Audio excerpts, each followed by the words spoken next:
சில சமூக விரோதிகளும் சில வேலைகளை செஞ்சுருக்காங்க. அதனால தான் வந்து இந்த மாதிரி மின்வெட்டு காரணம் வருது. நீங்கள் மாற்றம் தானே சொல்லி வந்தீங்க, அவங்க அதை பண்ணாங்களே அதை கேட்கல, எங்களை கேட்குறீங்க அப்படின்னா அவங்களே இருந்துட்டு போயிருக்குமே, நீங்கள் எதுக்கு வந்தீங்க? அவருக்கு உதய மின் தோட்டத்தில் ஜெயலலிதா அம்மா கையெழுத்து போட மாட்டேன்னு சொன்னாங்க. அவங்க இறந்தாங்க, இவர் சிஎம் ஆனார், கையெழுத்து போட்டாருங்க. இன்னைக்கு இவ்வளோ வந்து மின்கட்டண உயர்வு வர்றதுக்கு காரணமே திரு பன்னீர்செல்வம் அவர்கள் தான். அந்த இந்தியா கூட்டணியுடைய கட்சிகள் ஆலோசனை கூட்டம் நடந்துச்சு. இங்கே கூட்டணியில் இருக்கீங்க, தாவேக்காவுக்கு ஏன் கூப்பிடுங்க? இந்தியா கூட்டணி என்பது கிட்டத்தட்ட 24 கட்சிகளை கொண்ட கூட்டணி. அவங்களுடைய கருத்தும் இப்ப விவாதிக்கப்பட்டது. ஏன்னா இவங்களே மதச்சார்பற்ற முற்போக்கு கூட்டணி தான் மாத்திக்கிட்டாங்க, இந்தியா கூட்டணி இல்லைன்னாங்க. கர்நாடகா சென்ற முதல்வர் காவிரி நீரை கொண்டு வருவாரா அப்படிங்கிற கேள்வியை இப்போ திமுக பிரேக்கிங்காக கேட்டிருக்காங்க.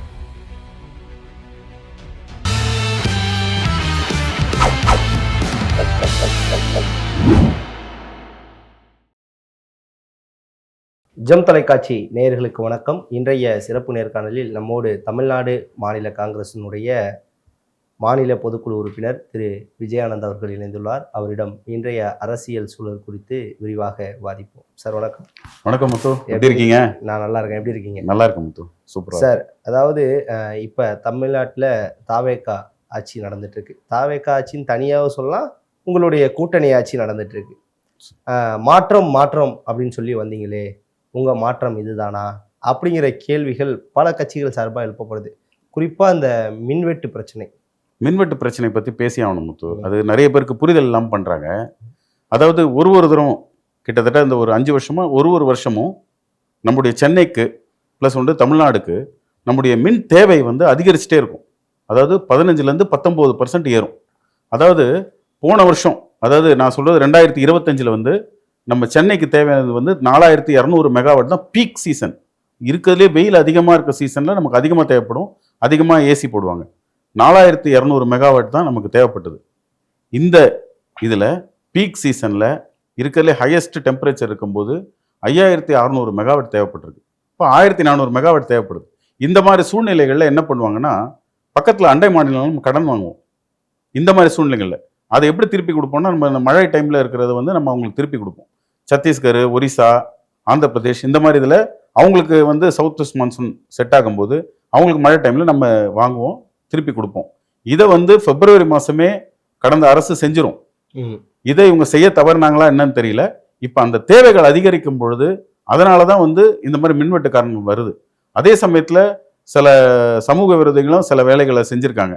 அதுவும் வந்து சிசிடிவி எவிடன்ஸோட இன்னைக்கு அவங்களெல்லாம் வந்து தேடிட்டு இருக்காங்க, ஃபிக்ஸ் பண்ணுறாங்க. கிட்டத்தட்ட 150 இடத்துல ஃபியூஸுகளை வந்து பிடுங்கி இந்த மாதிரி வேலைகளும் பண்ணிட்டு இருக்காங்க. ஸோ இது வந்து திட்டமிட்டே இந்த அரசாங்கத்து மேலே ஒரு பொய்யான செய்தியை பரப்பணுன்றதுக்காக வந்தது தான் இது. அஃப்கோர்ஸ் மின்வெட்டு இருக்குது, அது நம்ம சில இடங்களில் இருக்குது, நம்ம அக்செப்ட் பண்ணோம். அதுக்கான நடவடிக்கையில் போர்க்கால நடவடிக்கை ஈடுபட்டு இருக்காங்க. காரணம் என்னென்னா, இங்கே டிரான்ஸ்ஃபார்மர் வந்து ஃபங்க்ஷன் ஆகாது. இப்போ நீங்கள் சிம்பிளாக நம்ம சொல்லணும்னா, ஒரு பயனாளி இருக்காங்க ஒரு வீட்டில், நம்ம வந்து என்ன பண்ணுவோம், ஒரு பெட்ரூமில் மட்டும் தான் ஏசி போட்டிருப்போம். இப்போது இன்னொரு பெட்ரூமில் ஏசி போடுறோம், ஹாலில் ஏசி போடுறோம். ஸோ ஏசி இல்லாமல் வாழக்கூடிய, அதாவது அந்த ஒரு சூழ்நிலையே இல்லாமல் ஆகிடும்போது அப்போ மின் தேவை அதிகரிச்சுட்டே இருக்கும். வருஷம் மின் தேவை அதிகரிக்கும். அந்த அதிகரிக்க அதுக்கேற்ற மின் உற்பத்தியும் கொண்டு வந்திருக்கணும். இந்த 70 ஆண்டுகளாக இவங்க ஆண்டாங்கன்னு சொல்கிறாங்க இல்லையா, 50 ஆண்டுகள் 60 ஆண்டுகள் 59 ஆண்டுகள் இவங்க ஆண்டாங்கன்னாங்களே, இவங்க மின் உற்பத்தியை பெருக்க என்ன நடவடிக்கை எடுத்தாங்க? அதுதான் கேள்வி. இப்போ அரசாங்கம் வந்து 1 மாதத்துக்குள்ள இதை நம்ம அரெஸ்ட் பண்ணணும் நம்ம கேள்வி கேட்குறோம். அவங்க அதுக்கான முயற்சிகளை எடுத்திருக்காங்க. ரொம்ப தீவிரமாக இந்த செயல்பாடுகள் நடந்துட்டு இருக்கு. மின் உற்பத்தி பற்றியும் தீவிரமாக நடந்துட்டு இருக்கு. Okay sir. அதாவது இந்த 58 ஆண்டுகள் 59 ஆண்டுகள் இந்த திராவிட கட்சிகள் என்ன பண்ணுச்சு அப்படிங்கிற கேள்வி வைக்கிறீங்க. நாங்கள் மாற்றம் தானே சொல்லி வந்தீங்க, அதுதான் இதை கேட்டு முடிச்சு. நீங்கள் மாற்றம் தானே சொல்லி வந்தீங்க, அவங்க அதை பண்ணாங்களே அதை கேட்கல, எங்களை கேட்குறீங்க அப்படின்னா அவங்களே இருந்துட்டு போயிருக்குமே, நீங்கள் எதுக்கு வந்தீங்க அப்படிங்கிற கேள்விகள் நிறைய கட்சிகள் கேட்க. அதாவது எந்த ஒரு அரசாங்கமும், இந்தியா ஃபுல்லாக எந்த அரசாங்கம் இருந்தாலும் 6 மாதம் ஹனிமூன் பீரியட்னு இருக்கு.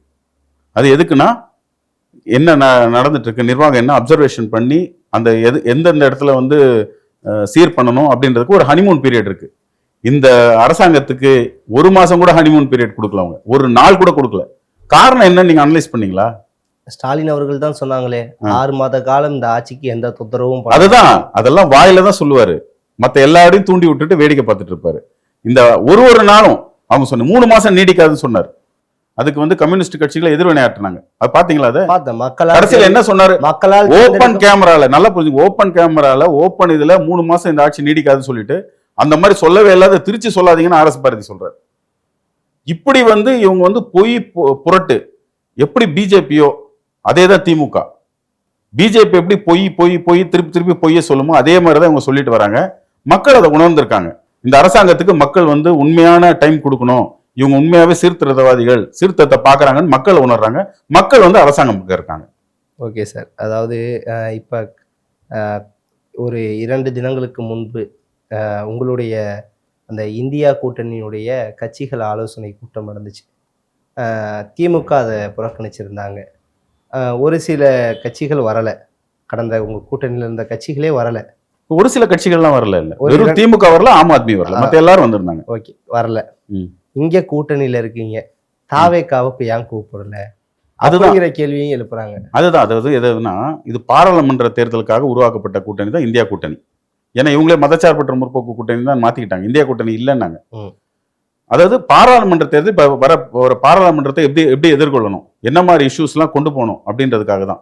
அதே மாதிரி இதுதான் தாவேக்காவோட நாங்க இணைஞ்சதுக்கு அப்புறம் நடக்கிற முதல் கூட்டம். இதுல நாங்க வந்து பர்சனலா நாங்க அழைக்க முடியாது. இந்தியா கூட்டணி என்பது கிட்டத்தட்ட 24 கட்சிகளை கொண்ட கூட்டணி. அவங்களுடைய கருத்தும் இப்ப விவாதிக்கப்பட்டது. தாவேக்காவை இணைக்கணுமான்ற கருத்தும் விவாதிக்கப்பட்டிருக்கும். கண்டிப்பா கூடிய சீக்கிரம் தாவேக்கா வந்து இந்தியா கூட்டணியில் இணையும்.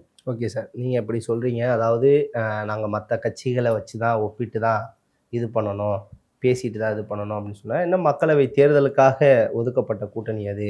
இது அப்படி கிடையாது. அப்படின்னா இங்கே நடக்கக்கூடிய மக்களவை இடைத்தேர்தலில் எந்த போட்டியின்றியும் பிரவீன் சக்கரவர்த்தி தேர்ந்தெடுக்கப்படுறார் இல்லையா?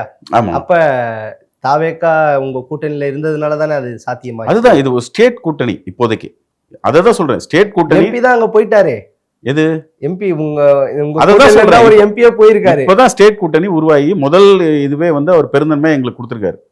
இனிதான் வந்து அதை விவாதிச்சிருக்கோம். இனி வந்து நிறைய பேர் வந்து அழைப்பு வந்து பர்சனலா விட்டுருக்காங்க. அது பர்சனல் லெவல்ல தான். இப்ப நான் இப்ப விடுறேன் இல்ல எங்களுடைய கட்சி சொன்னா கூட அது பர்சனல் லெவல்ல தாவேக்கா கூட்டணி இணைங்கன்னா அது ஒரு பர்சனல் இதுல போகும். இந்தியா கூட்டணியின் கன்வீனர் வந்து அவங்க விடணும், இவங்களுடைய அனுமதியோட அவங்க விடுவாங்க.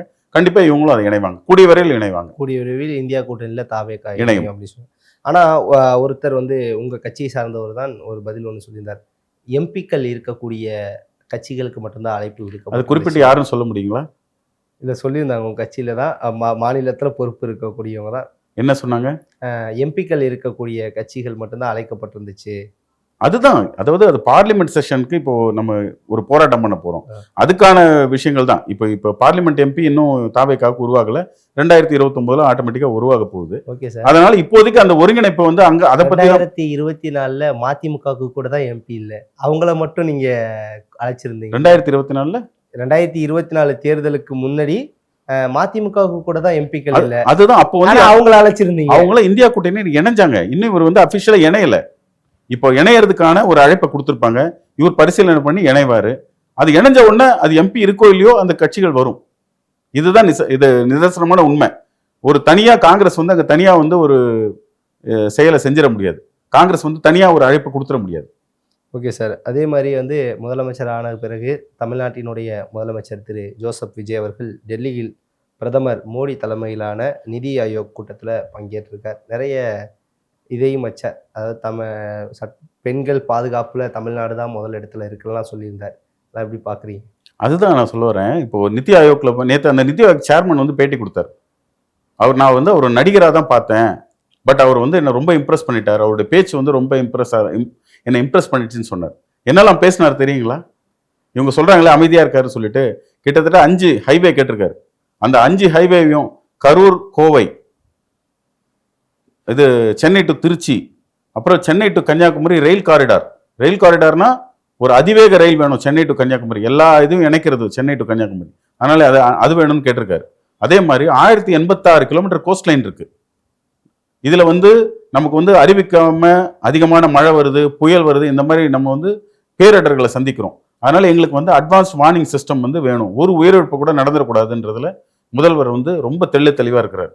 அதே மாதிரி நீட்டுக்கு வந்து அவர் என்ன சொன்னாங்க, +2 மார்க் அடிப்படையில் தான் இருக்கணும். நீங்க எப்படி வேணா வச்சுக்கோங்க, தமிழ்நாடை பொறுத்தவரைக்கும் அது வந்து தெளிவா அத்தனை பேர் முன்னாடியும் பேசுறதுக்கு ஒரு தைரியம் வேணும். கண்டிப்பா பேசியிருக்காரு நீட்டை.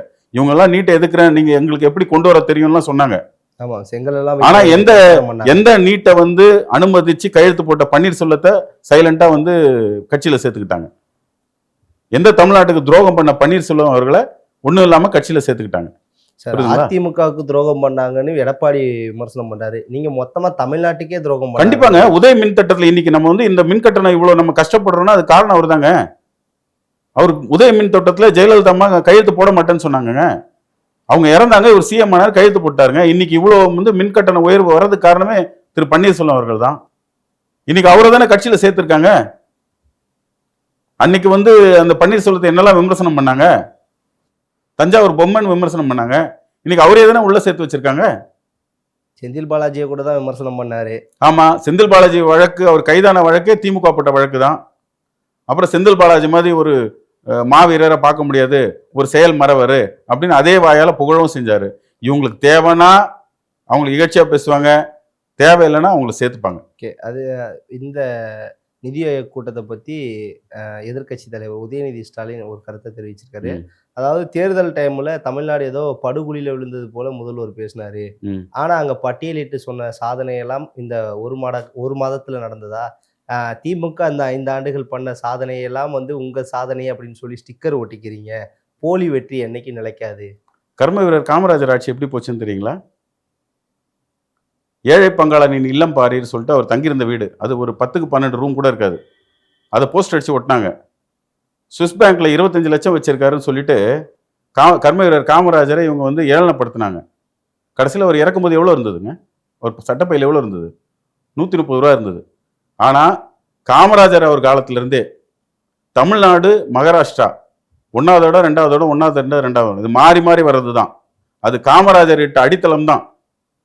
கர்ம வீரர் காமராஜர் இட்ட அடித்தளம் தான் இன்னைக்கு வந்து இந்த அளவுக்கு நம்ம தமிழ்நாடு வளர்ந்துருக்கே தவிர இவங்க அதை பின்பற்றி அப்படியே வந்தாங்களே தவிர இவங்கெல்லாம் எதுவும் தமிழ்நாட்டுக்கு பெருசாக எதுவும் செஞ்சிடல. ஓகே சார், அதே போல இப்ப பெங்களூர் போயிருக்கார். கர்நாடகாவுக்கு நம்ம தமிழ்நாடுடைய முதலமைச்சர் திரு ஜோசப் விஜய் அவர்கள் டெல்லியிலேருந்து கர்நாடகா சென்றிருக்கார். கர்நாடகா சென்ற முதல்வர் காவிரி நீரை கொண்டு வருவாரா அப்படிங்கிற கேள்வியை இப்போ திமுக பிரேக்கிங்காக கேட்டிருக்காங்க. காவிரி நீர் வந்து காவிரி நதிநீர் மேலாண்மை வாரியம் இருக்குங்க. நீங்கள் எந்த சிஎம் வந்தாலும் ஆட்டோமேட்டிக்காக நமக்கான இது வந்து டிஎம்சிபிகிட்ட பெற்றுத்தரதுக்கு நம்ம வந்து சட்ட ரீதியாக அணுகி நம்ம சட்ட ரீதியாக ஒரு சொல்யூஷனை பெற்றிருக்கோம். அதனால் அதில் வந்து எந்த ஒரு இதுவும் இல்லை. அது இல்லாமல் இவர் இணக்கமான செயல்பாடோடு இருக்கார். இவர் பார்த்தீங்கன்னா ஒரு இணக்கமான செயல்பாடு தான் இருக்குது. யாரையும் வந்து ஒரு தரக்குறைவாக பேசுகிறதோ இல்லை ஒரு எமோஷனை கிளறி விட்டு பேசுறதுக்கோ ஆள் கிடையாது. இவர் வந்து செயல் தான் முக்கியம்னு நினைக்கிறார். திருச்சியில் பேசுனது மாதிரி சொல்கிறீங்க, கரெக்டு தானே? எது சொல்கிறீங்க? திருச்சியில் என்ன பேசினாரு? திருச்சியில் நிறைய பேசியிருப்பார், பார்த்துருப்பீங்களே. இல்லை அதாவது இப்போ அடுத்த தலைவர்கள் இப்போ எமோஷன் எப்படின்னா காவேரி பிரச்சனை கிளறி இங்கே இருக்கிற தமிழ்நாட்டு மக்களோட ஓட்டை வாங்கணும், இதுதான் உங்களோட இது. அங்கே வந்து கர்நாடக அரசியல்வாதிகளுக்கு அங்கே பேசி அங்கே ஓட்டு வாங்கணும். அது எங்கள் கட்சியாக இருந்தாலும் சரி, பிஜேபியாக இருந்தாலும் சரி, இதுதான் நிலைமை. அப்படி இருக்கும் பொழுது இது வந்து காவிரி நதிநீர் மேலாண்மை வாரியம்னு இருக்குது. ஆட்டோமேட்டிக்காக நமக்கு வர வேண்டிய தண்ணீரை அவங்க ரிலீஸ் பண்ணி ஆகணும், சுப்ரீம் கோர்ட் ஆர்டர் படி. அதனால் அதன்படி அது ஆட்டோமேட்டிக்காக நடக்கும். சார், இப்போ இந்த இது காவிரி நீர் பிரச்சனை விடலாம், மேகதாது அணை திட்டத்தில் இதே போல் செயல்படுவாரா விஜய்? 100%. ஏன் எங்கள் கட்சி எம்எல்ஏ சொல்லியிருக்காருல, ஒரு செங்கல் கட்ட விட மாட்டோம்னு மாணிக் தாகூர் அண்ணன் சொன்னார். எங்களுடைய உயர்கல்வித்துறை அமைச்சர் விஸ்வநாதன் அவர்கள் சொன்னார். எங்களுடைய சுற்றுலாத்துறை மந்திரி திரு ராஜேஷ்குமார் சொல்லியிருக்காரு.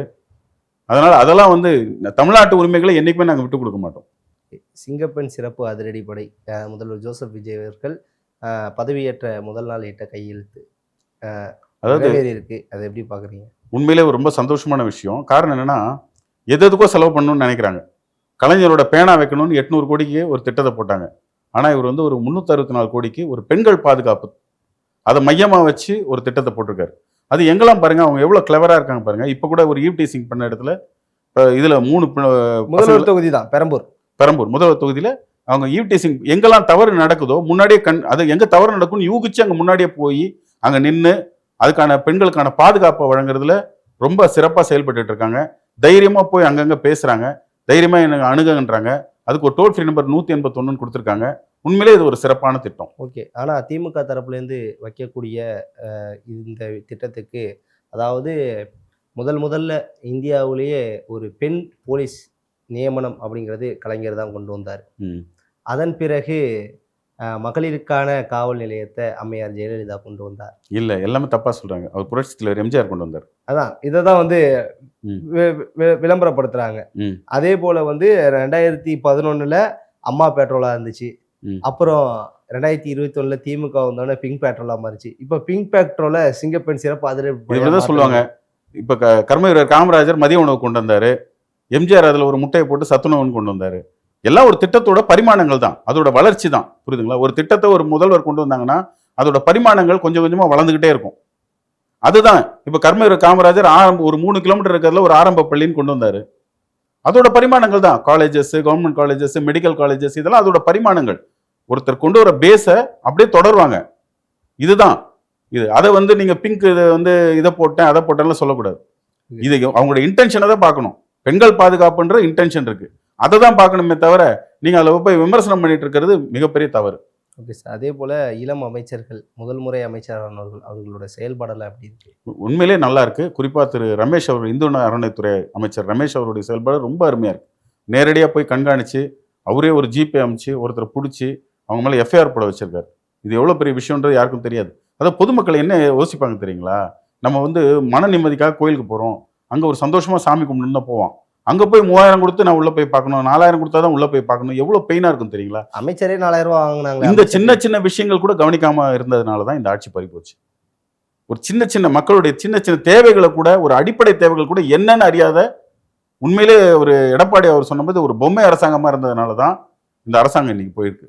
அதாவது அவர் போனார். இன்னைக்கு வந்து நீங்கள் கேள்விப்படுறீங்களா இல்லையோ, திருவண்ணாமலையிலையும் திருச்செந்தூர்லையும் இன்னைக்கு வந்து அந்த பிரச்சனையே இல்லாமல் இருக்கு.